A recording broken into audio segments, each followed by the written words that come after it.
ESPN College Football presented by Cars.com, and we welcome to TCF Bank Stadium here in Minneapolis. It's opening day in the Big Ten. Undefeated Northwestern is here to meet the Golden Gophers. Bob, real position to put some points on the board.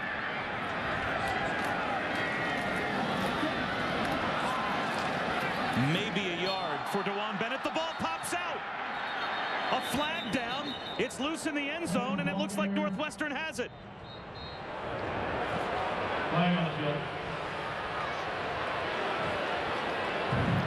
Forward progress has been ruled.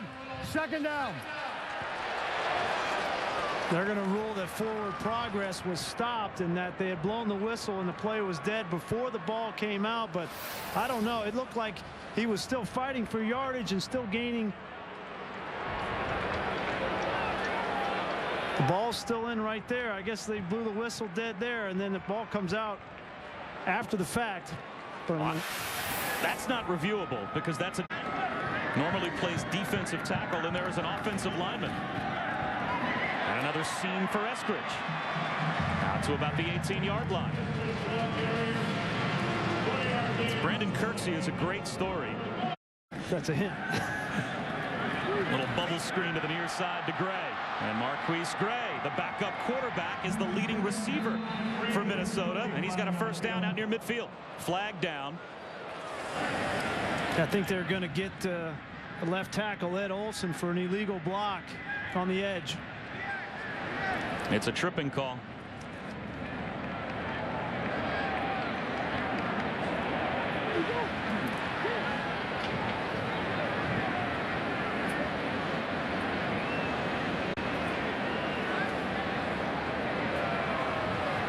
Personal foul, clipping, 78, 15-yard penalty, still first down.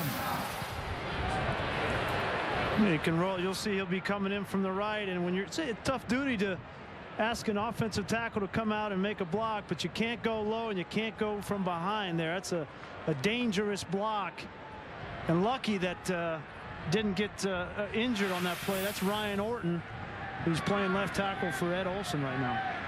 Right at the legs of David Arnold, the safety. Another half and get any kind of points and take a lead in halftime, be huge.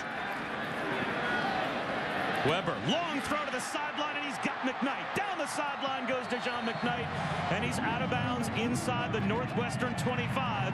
They'll mark him out at the 23. Big Ten competition on the road. We'll see how Ohio State fares without Terrell Pryor if he's able to come back. DeLeon Eskridge picks up about 3 yards after the 15. He catches the ball well, and he's been unselfish, which is great. Out of the gun on 3rd and 5. Weber, well protected, floats one into traffic at the 50, and it's broken up. Intended for Brian Allen, but Justin Vaughn was there to knock it away, and Minnesota has to punt it away. The first chink in the armor for Weber, throwing this ball into triple coverage. An ill-advised throw. I know he's trying to push the ball down the field, but so Minnesota with the lead and the ball back. DeLeon Eskridge pounds his way out to about the 18-yard line. And Brian, that's the 4th time, I guess technically, that Northwestern has turned the ball over in plus territory. And again, Eskridge is able to get close to a first down. No matter how many safeties they seem to bring down in the box, the hard play action is working, but they've been running the ball effectively even when Northwestern bunches near the line of scrimmage. Yeah, they certainly have. And Bennett and Eskridge have been downhill, one-cut downhill guys, and those tight ends by a point driving. And off to Eskridge. Close to the 36-yard line before he's brought down. 4 yards shy of a first down as we take a look. Big Ten primetime football from Ryan Field in Evanston. And Big Ten football is brought to you in high definition by Philips Televisions. Well, what was originally planned as a celebration of the 2000 Big Ten champion team has taken on a somber tone. Cody Webster had a 79-yarder in the first quarter for Purdue. Henry finds some time. Wide open. Intercepted at the goal line. The 10th pick of the season for Northwestern. And it's David Arnold who comes down with it.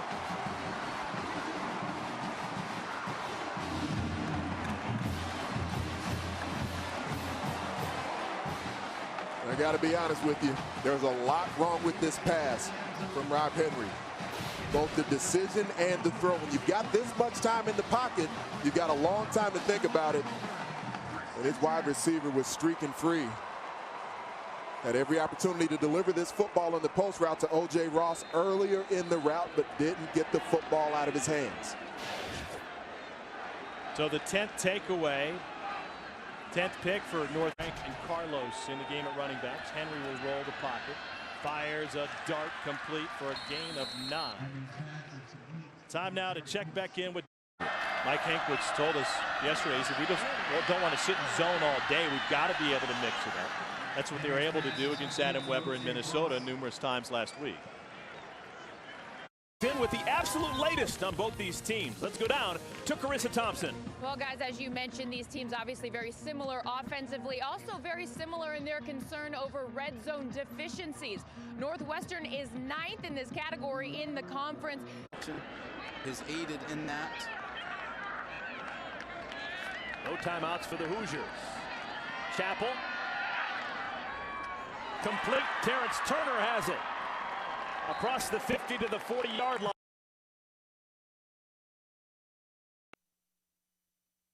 Stadium in State College, Pennsylvania. More than 107,000 fans will be on hand, most of them hoping to witness an historic milestone as Penn's game. See if they're prepared for this 4th down and short. Royster has to fight, and I'm not sure he got there. They don't believe he did on the Northwestern sideline. Nate Williams, another native Pennsylvanian from Pittsburgh, leading that defensive surge. Well, based on our line, it looks like it's short. David Wabusi also in there for Northwestern. But he gets some help up front. That's a nice job right there inside by Watt, 42, who forces the offensive line backwards. And once he does that, that allows Williams to be able to come over and make the tackle over the top, rather. And we welcome those who might have been watching. Of the players around him, and as soon as he came in here, there's a little bit more juice in the stadium. Well, the crowd cheered as he took the field. Play action fake and a drop ball out in the flat by Brett Brackett, senior wide receiver.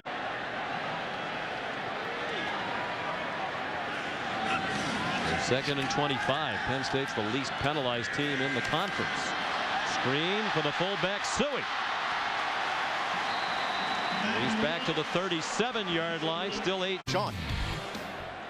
Yeah, that could change rapidly. One of the best offenses in the country, Oregon, against one of the worst defenses, Washington. Silas Redd carries for Penn State, reached the 29. Tackled by Nate Williams. 7-yard run on. Second possession for Penn State with Matt McGloin at quarterback. Tough run by Redd.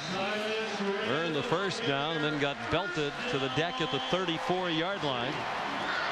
But it is a first down after a 5-yard gain. You know, Redd is not a real big guy, maybe 5'10", about 195 pounds, but he runs with good leverage. And he'll stay nice and low, stays behind his pads well. 21-7. This is the Capital One. And a momentum stopper. They bring a blitz. McGloin, a single coverage, and the throw's a little too long for Brett Brackett. There is a flag down in the secondary.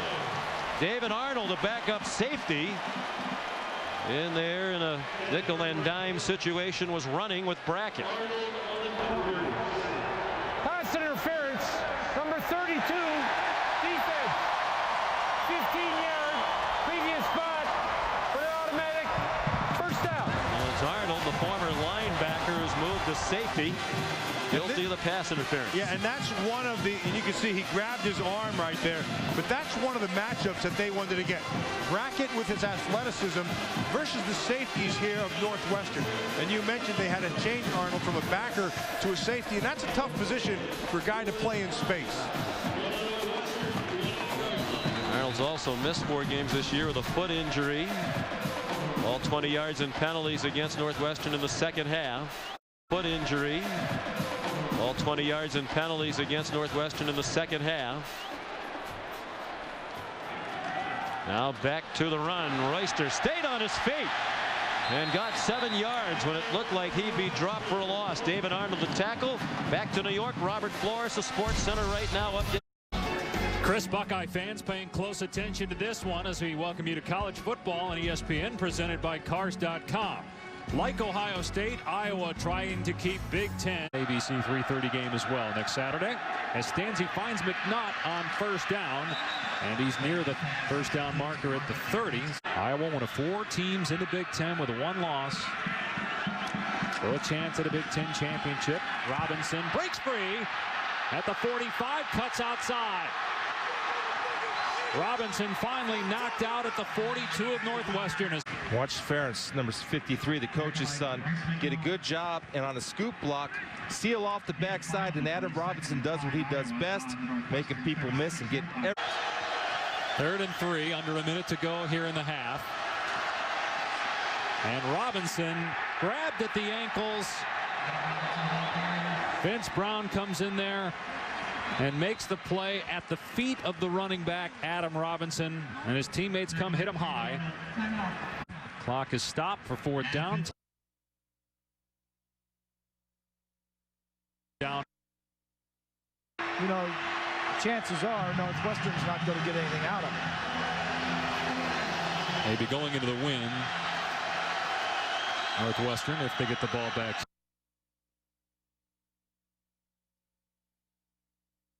Michigan coming up on my schedule. Because of that offense, and if that defense gets any stops, they're a dangerous football team. 4th down and 4.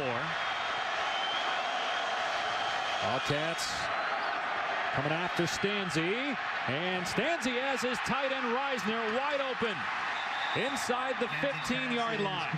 Nice job.